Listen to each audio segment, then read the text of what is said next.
There have even been threats to prosecute him with offences that would carry the death penalty. So the reason we're doing this interview is because the situation is getting pretty desperate. We hope. You can only remain optimistic. Does he know you're doing this interview? Yes. Yeah, we asked him because this is something that he might not be behind. Was what we were worried about. He always likes us to be private and stay away from politics and that whole world. But we asked him on one of the calls. We said, "Do you think it would be okay? We want to do this. We want to see if we can try and help."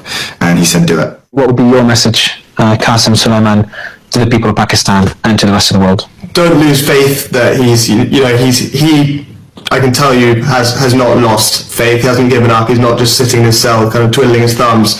He's very much planning for the future, believes that change is coming. So don't sort of lose faith and keep protesting the injustice. And to the international community, I think it's important to say, take action. If you can make a difference, there's someone who's in a solitary confinement cell who is being denied basic human rights. He should be the leader of Pakistan, and instead he's being kept in inhumane conditions, being tortured at periods.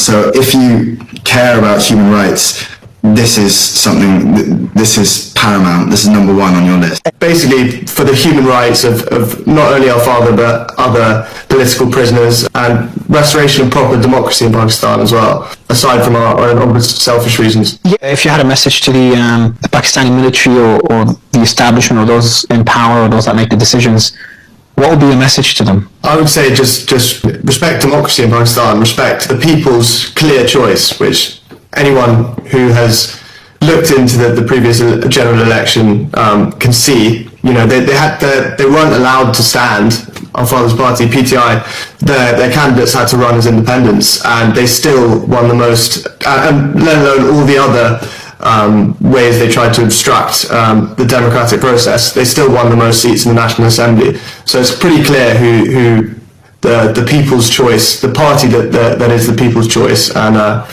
the leader that they've chosen as well. So I'd say respect the choice of the Pakistani people.